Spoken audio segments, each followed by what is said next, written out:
താക്കോലുകളാണ്. ആ താക്കോലുകൾ ഉപയോഗിച്ച് വായനയുടെ ജൂൺ 19 വായിച്ചു വളരുക, ചിന്തിച്ചു വളരുക, ചിന്തിച്ച് വിവേകം നേടുക എന്ന മുദ്രാവാക്യവുമായി കേരള ജനതയെ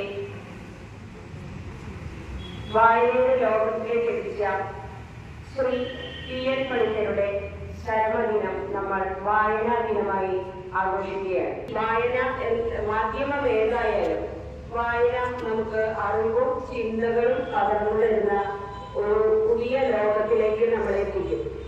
ഈ വായനാ ദിനത്തിൽ എനിക്ക് നിങ്ങളോട് പറയാനുള്ളത്, എല്ലാവരും 15 മിനിറ്റെങ്കിലും പാഠപുസ്തകമല്ലാതെ വായിക്കും എന്ന ഒരു പ്രതിജ്ഞ എടുക്കുകയാണെങ്കിൽ നമ്മുടെ ജീവിതം മനോഹരമാകും. അത് നമ്മുടെ ജീവിതവുമായി ബന്ധപ്പെട്ട് കിടക്കുന്നു. ജീവിത വിജയത്തിൽ എത്രമാത്രം അത് ആവശ്യമാണ് എന്ന് പറയാനായിട്ട് ഞാൻ ആഗ്രഹിക്കുകയാണ്.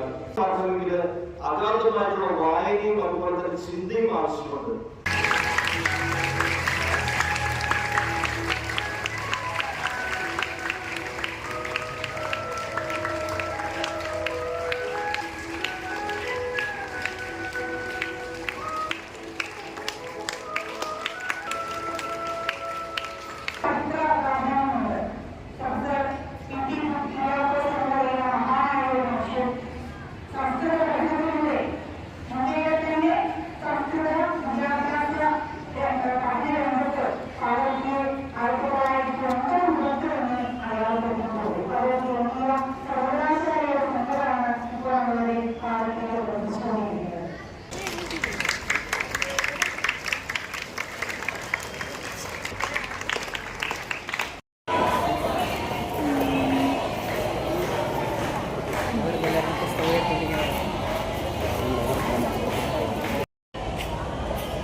P.N. പണിക്കർ എന്ന് പറയുന്ന ഒരു മനുഷ്യന് ഭാഷാസ്നേഹിക്ക്, വായനാസ്നേഹിക്ക് ലഭിക്കാവുന്ന ഒരു വലിയ ആദരം കൂടിയാണ്. ഇതിന്റെ ഒരു സർക്കാർ തന്നെ, ഭാരത സർക്കാർ തന്നെ അദ്ദേഹത്തിന്റെ ഓർമ്മയുടെ ദിവസത്തെ ഏറ്റെടുത്തു എന്നത്.